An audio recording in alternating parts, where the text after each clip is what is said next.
Okay, so in this video we're going to be looking at arc length, but before we can look at arc length we need to talk about some circle definitions. So what is an arc, for example? So the rest of the geometry and measurement module is focused around circles and spheres, so we're going to refer to these sorts of words quite frequently. So obviously we have a circle. The circumference of the circle is the curve that defines the boundary. So technically speaking, we often say the circumference is 10, when actually what we mean is the length of the circumference is 10. So the circumference is actually the line that defines the boundary, and when we talk about the length of that line, we're talking about the length of the circumference. We'll talk more about formulas as we work through the topic. Let's just get the definitions right first. Then obviously we have the radius of a circle. So a line segment, so we talked earlier in the angle properties video about difference between a line being something that goes on and on and on forever, a line segment having endpoints, and a ray starting from a point but continuing on forever. So a line segment starts and finishes at a fixed point. So a radius is a line segment that's drawn from the center of the circle to any point on the circumference. Okay, so if we draw a line segment that goes from the center to any point on the circumference, that is the radius. And again, technically the radius is that line. And when we want to talk about, if we say the radius equals 5, we actually mean that the length of the radius, or the radius length, is equal to 5. But, you know, those words, they probably have become slightly interchangeable in the meaning, but technically it's about that line. Also worth noting that when we draw a circle, the center of the circle is always really important, and it will usually always be marked, and the convention is to mark the center with the letter O. Okay, a bit like on an axis we often refer to the origin as the point O. In a circle, the letter O, the point marked as O, refers to the center. We have the diameter, and the diameter is again a line segment. But this time it's a line segment that's drawn from one point on the circumference of a circle to another point on the circumference of the circle, so that it passes through the center of the circle. Okay, so we could draw a line that goes from a point on the circumference to another point on the circumference, but that doesn't pass through the center, and that's actually an example of a chord. So when we draw a point, we join 2 points on the circumference passing through the center, that is the diameter of a circle. And again, the line itself is a diameter when we talk about the length of the diameter, or the diameter length. We're referring to its length. So we already talked about a chord, any line segment, drawn from one point on the circumference to another point on the circumference. Any line segment, so a diameter is an example of a chord, but it's a particular example. Every other line segment, well, all line segments that are drawn by joining 2 points on the circumference are called chords. A more precise way to describe the particular line segment that goes through the center is called a diameter, but it is also a chord. Okay, so then we get on to an arc. So any 2 points on the circumference of a circle divide the circumference into 2 arcs. Okay, so if I take a circle, let me go up to this plain one first, I'll come back. And I take 2 points, I've divided this circumference into 2 arcs. And an arc is a part of the circumference that joins those 2 points. Okay, so we've got what we would call a minor arc, which is the smaller green one, and a major arc, which is the larger purple one. Okay, so an arc is a part of the circumference. So let's just go back to what it says here. Any 2 points on the circumference of a circle divide the circumference into 2 arcs. The shorter arc is called the minor arc, and the longer arc is called the major arc. Right, then we get into sectors. A sector is the name of the shape that is enclosed by 2 radii, so radii being the plural for radius, 2 radii and the arc that joins those radii. So essentially you've sort of got a pizza slice, or a piece of cheese, or a Trivial Pursuit piece. Okay, so 2 radii and the arc that joins those radii form a sector. Okay, and if it is a sector that takes up less than half of the circle, it is a minor sector. Whereas the same logic applies if I join 2 radii and the arc that joins them, I also create a sector, but this would be the major sector, the Pac-Man sector. And then we get segments. So when we divide, when a chord is drawn in a circle, it divides the circle into 2 segments, a minor segment and a major segment. Okay, so sectors are the sort of cheese and Pac-Man shaped areas of a circle, whereas segments are when we just draw a line through it and essentially, you know, I don't know, cut the top off the orange or whatever. Cutting a lime cheek. So just cutting down off the side of it. And again, when we draw a chord, we automatically divide the circle into a minor segment and a major segment. So the minor one being the smaller one. And finally, a tangent. So a tangent is a line which just touches the circle at one point. Okay, so we can draw a line. If there are three ways that a line and a circle can interact. We can draw lines that never cross the circle at all. We can draw lines that cut through the circle at 2 points. Okay, but we can also draw lines that just brush up against the side of the circle, and that is called a tangent. Okay, and a really important property of a tangent that is going to come up in various problems is that any tangent in any circle, a tangent is perpendicular to the radius at that point where it makes contact. So if this is the point where my tangent's making contact and I join that to the center of the circle to make a radius, that radius and that tangent are always at a right angle. Okay, so that's a really important property. Okay, let's move on to looking specifically today at arcs and calculating arc lengths. Over this next few videos, we'll look at arc lengths, we'll look at areas of sectors, and we'll also look at areas of segments.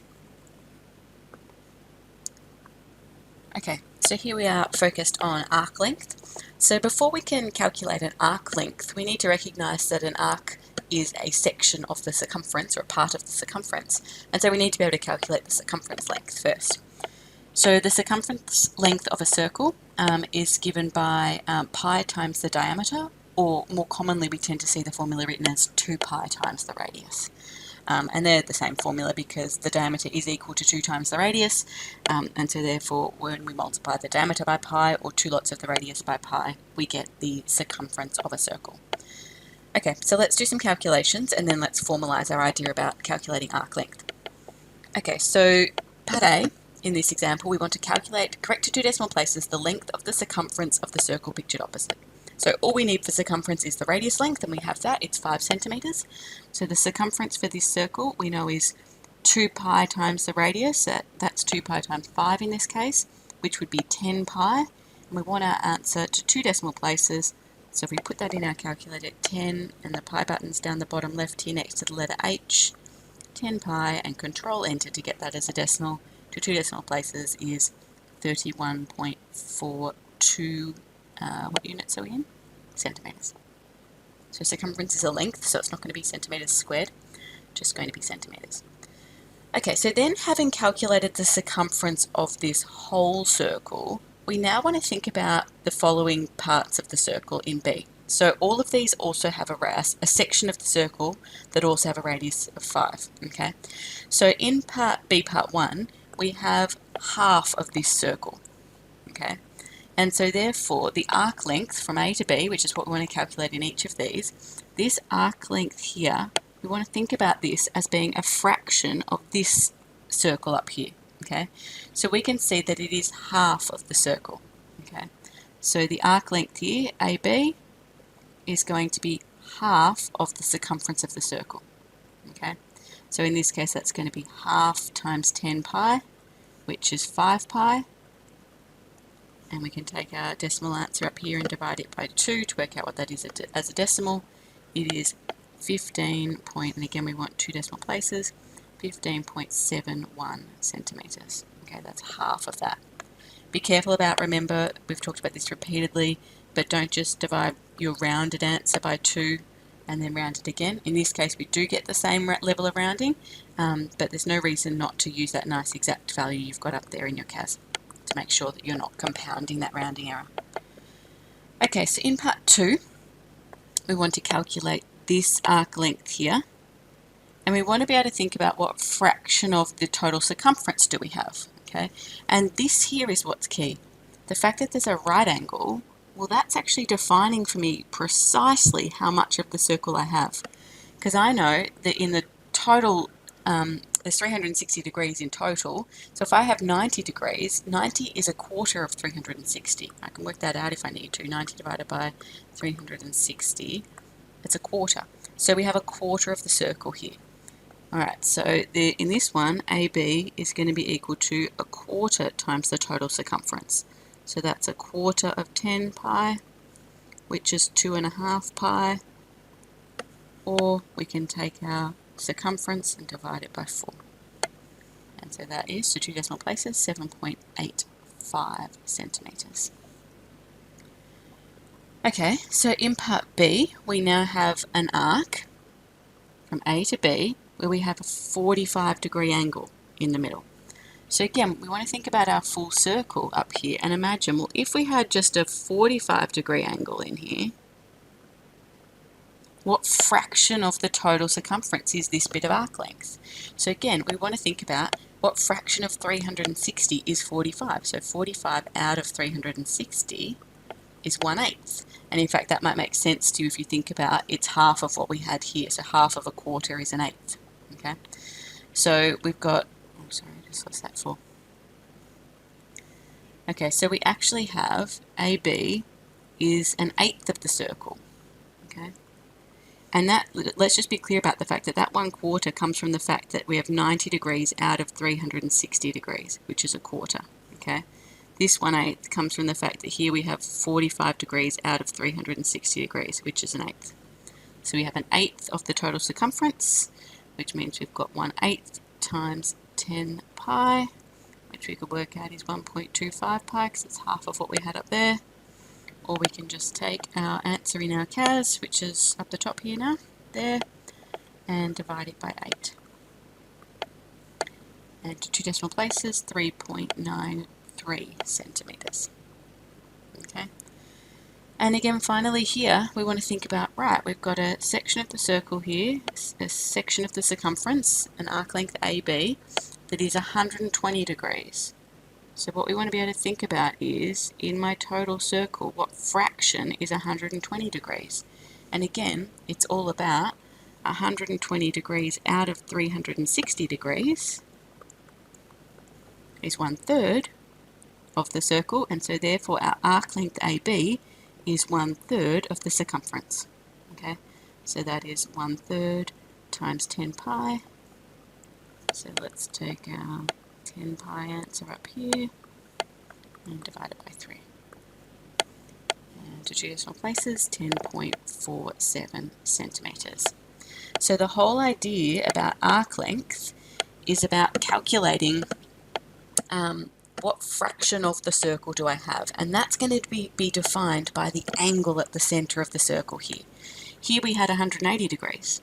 Okay, so that was 180 out of 360, which is half. Okay, here we had 90 degrees, 90 out of 360, that's a quarter of the circle. Here we had 45 degrees, that's an eighth of 360, and here we have 120, that's a third of 360. So we've got that fraction of the circumference. Okay, so we can formalize that then, and think about the arc length of a circle, which in this diagram has been labelled by S. The length S of an arc of a circle of radius R, so the radius is R, and the arc length subtends an angle of theta degrees at the centre. We see this work quite often when we talk about circles. So if we take an arc length and we want to subtend it at the centre, okay, subtend at the centre, we want to take the ends of the arc and join them up at the centre. Okay, and so the angle that we create when we do that, that is the angle that is subtended at the centre by the arc. Okay, so our arc length is going to be our angle here in the centre of the circle. We've got that many degrees out of a total possible 360 degrees. So we've got this fraction of the circle, and therefore we've got this, the arc length is this fraction of the circumference. Okay, so this fraction of the circumference, which is pi d, or this fraction of 2 pi r, which if you want, that can simplify. The 2 and the 360 can cancel down, so it's the angle times pi r over 180. But I think it's always safer to think about what it is that you're actually doing. Right, I've got the angle out of 360 multiplied by the circumference. Okay, so let's do some more examples. Find the length of an arc in a circle of radius 13 centimetres that subtends an angle of 70 degrees at the centre. Okay, so we want to have a circle where the radius is 13, so this is going to be the centre. The angle subtended at the centre is going to be 70 degrees. Okay, and we want to know therefore what is that arc length. Okay, so the arc length is 70 out of 360, so it's that fraction of the circle, multiplied by the total circumference, and the circumference is 2 pi times the radius, so 2 pi times 13. Alright, so we've got 70 out of 360, which is 7 on 36, times, that's 26 pi, obviously you can just put the whole lot in your CAS at the beginning, times 26 times pi. Control Enter to get it as a decimal, and we want to answer to 2 decimal places, so it is 15.88 centimetres for the units. Okay, example 3. Find, correct to 2 decimal places, the length of the perimeter of the figure shown. Okay, so we've got this sort of flower shape with, let me count while I'm doing that, 1, 2, 3, 4, 5, 6. 6 of these arcs. Okay, so we need to just calculate what the length of one of those arcs is and then multiply it by 60. Okay, sorry, not by 60, by 6. Okay, so the arc length is going to be, we've got 120 out of 360, which we might remember from the previous page is a third of the circle, multiplied by the circumference, which is 2 pi times 2 pi r. Okay, so we've essentially got a third times 4 pi there. Okay, so 4 times pi divided by 3, oops, Control Enter, 2, well, I'll just write this, but we'll use that nice exact number in our CAS, so it's 4.19 to 2 decimal places, so that's just one of those arcs, and so therefore the perimeter of this shape is going to be 6 times one of those arc lengths. So let's times this answer by 6, and to 2 decimal places that is 25.13 centimetres. When you're doing your geometry calculations, be clear about what it is that you're calculating. Okay, these things aren't equal. You can't just keep saying equals, equals, equals. Okay, it's really important that at this point I'm going to take this answer and do something new with it to now work out the perimeter. Don't be afraid to write words. I find further math students are always really reluctant to write words, and it really makes it hard sometimes to follow what you're doing. Your job as a student and your job when you're sitting those exams at the end of the year is to show that you know what you're doing, to be able to effectively communicate the mathematics to the person marking your work. Don't be afraid to use some words. Here I'm calculating the arc length. Now I'm calculating the perimeter. I've just, at the time of recording this, I've just finished marking some sacks on data analysis. You know, here I'm calculating the predicted maximum temperature. Now I'm calculating the residual. They're not just one calculation that keeps flowing onto each other. Okay, so use a couple of words every now and then to signpost what you're doing. Alright, and the fourth and final example here, find correct to 1 decimal place the angle subtended at the centre by an arc length of 10 centimetres in a circle of radius 6. Okay, so here we've been given a different combination of information. We're not being asked to find the arc length. We've been given the arc length. Okay, so this time we know that the circle has a radius of 6 and we know that the arc length is 10, and we want to work out what is the angle. So it's really important to understand that anytime we have a formula, as we do up here, okay, so here we know that the arc length, I'm not too worried about that letter S, is equal to this. There are 3 quantities in this relationship: arc length, angle, and radius. Okay, as long as we know 2 of those quantities, we can put those 2 quantities into this formula in the correct places and then solve for the third unknown quantity. So far we've looked at problems where we know theta and the radius and we're finding arc length. In this particular question, we're looking at problems where we know the arc length and the radius, and we're trying to find theta. So we put that information into this formula and then we can get our CAS to solve for theta. Okay, so our arc, we know that arc length is angle over 360 multiplied by 2 pi r. So in this case that means that 10 equals our unknown angle over 360 multiplied by 2 pi times 6. Okay, and we can get our CAS to solve that. Menu 3.1, 10 is equal to, I'm just going to call it x in the CAS, x on 360 times 2 times pi times 6, and we want to solve that for x. Control Enter to get our answer as a decimal, and we find that theta is approximately, and we want one decimal place for our angle, 95.5 degrees. Okay, so the work today is primarily from exercise 19A, and then there are some further problems for you to work on in the worksheet in Appendix F of your booklet.